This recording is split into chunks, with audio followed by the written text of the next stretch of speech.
Hello दोस्तों, कैसे हो आप सब। स्वागत है आप सभी का देसी वाइब्स विदा के एक और वीडियो में। और आज हम करने वाले हैं सुपर गर्ल मूवी का रिव्यू। मैं आप लोगों को एक बात बता दूं, शायद मैंने पहले भी किसी वीडियो में बताई हो या ना बताई हो, मुझे नहीं पता, लेकिन मैं दोबारा बता देता हूं कि मैं डीसी का बहुत बड़ा फैन हूं।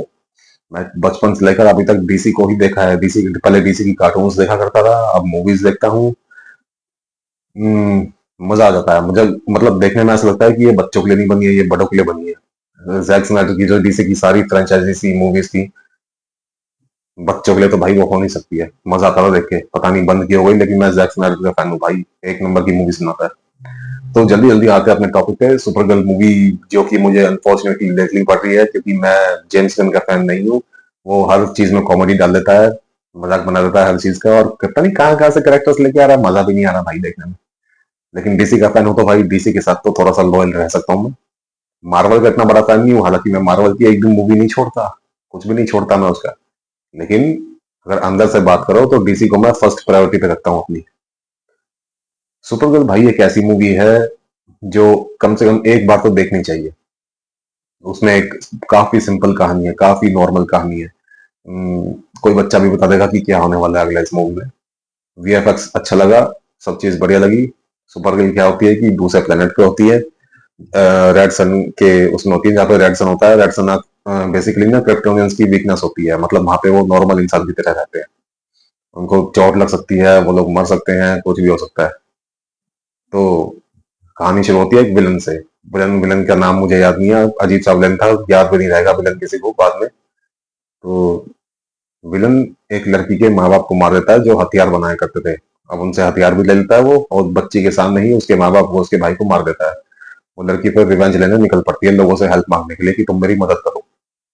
फिर वहां से सुपर गर्ल की कहानी शुरू होती है। सुपर गर्ल वही, भाई हमने कितनी सीरीज देखी है, मूवीज देखी है, ऐसा तो कभी देखा ही नहीं है। पता नहीं क्या कहानी दिखाई है कॉमिक्स में, ऐसा तो मुझे पता नहीं है। कॉमिक्स नहीं पढ़ता भाई मैं, इंडियन कॉमिक्स पढ़ा करता था, लेकिन वो तो कुछ टाइम का शौक था बस। सुपर गर्ल दारू पी रही है, बेवड़ों की तरह मस्ती कर रही है। मतलब किसी भी चीज को बुझाने की कोशिश करनी हो तो उसको दिखा दो, वो बंदा दारू पे आ गया, सिगरेट पे आ गया। भाई जितनी भी हमने सुपर गर्ल देखी है सबकी लगभग सेम कहानी है। क्रिप्टॉन से आई है, उसका प्लेनेट डिस्ट्रॉय हो गया, सुपरमैन की बहन है, कजन है, ऐसी ऐसी बातें देखी है। लेकिन ये बेवड़ी पहली बार बन गई। एक तो ना तो एक्ट्रेस मुझे शक्ल में अच्छी लगी, मलीना बिनोय पता नहीं, और एक और थी साशा कैली। और जो पुरानी सुपर गर्ल थी, इनका मुझे पोर्ट्रेट बहुत अच्छा लगा था। लेकिन ये पता नहीं कहाँ से उठा के लिए। इसका तो इंटरनेट पे खूब मजाक बन रहा है, मैं क्या बनाऊं। सुपरमैन के बीच बीच में ग्लिम्स है थोड़े थोड़े, वो उसको समझाता है कि तू धरती पे वापस आ जा, न्यूयॉर्क में आ जा। ऐसी कुछ चीजों से समझाता रहता है, बीच बीच में ज्ञान देता रहता है, लेकिन ये उसकी बात को इतना सीरियस लेती नहीं है। उसका कॉल बार बार कट कर देती है। कैप्टन जो है वो अपनी वही डॉगी वाली हरकतें करता रहता है, काफी प्यारा लगता है वही चीजें करता हुआ। काफी अच्छे से दिखाया है उसको। तो यही वो हमेशा की तरह किसी क्लब में या ठेके में बैठी हुई दारू पी रही होती है, पीछे से वो लड़की आती है जिसके माँ बाप को मार दिया गया होता है। वो आके इसको अपनी कहानी, आके हेल्प मांगती है किसी से।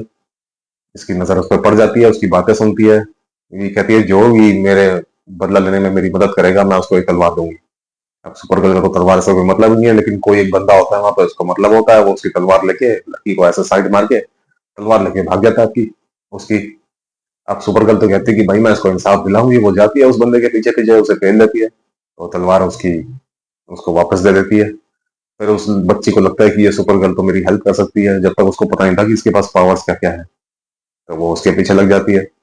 वो उसके पीछे लग जाती है, उसकी एक मिनी वैन सी होती है जिसमें पूरा का सब कुछ बना रखा होता है, रहने खाने का सब कुछ। तो वहां उसके पीछे पीछे पहुंच जाती है वो हेल्प मांगने के लिए।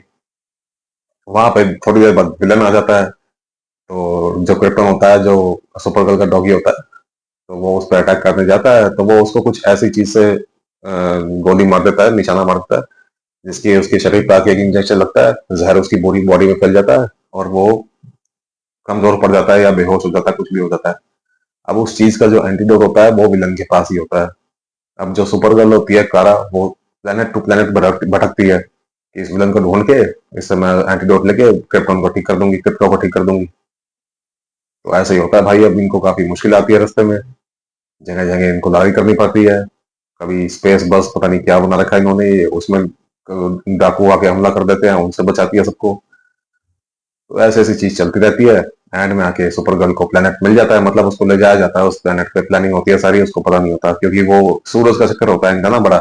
बड़े पंगे हैं इतनी पावर्स होने के बाद भी, क्या फायदा इतना ताकतवर होने का।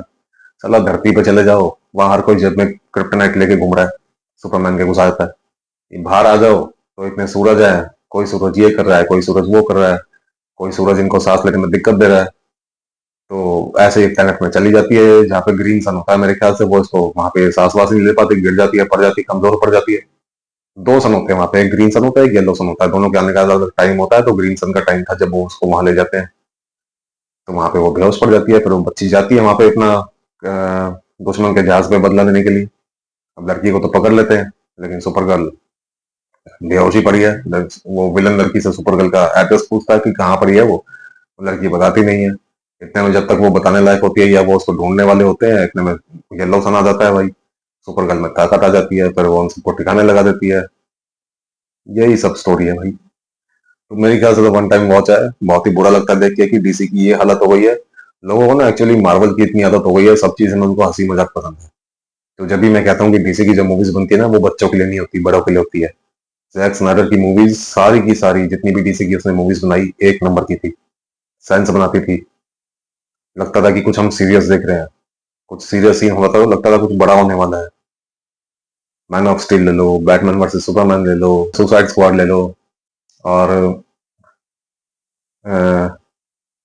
बैटमैन के ऊपर तो एक मूवी बननी चाहिए थी बैन एफ्लेक का। हेनरी कैविल का सुपरमैन एक नंबर का था, मेरा अब तक का फेवरेट है। क्रिस्टोफर रीव मेरा फेवरेट इसलिए है क्योंकि मैंने उनको बचपन से देखा था। उनके बारे में तो बोल नहीं सकते क्योंकि बचपन में तो वही थे बस।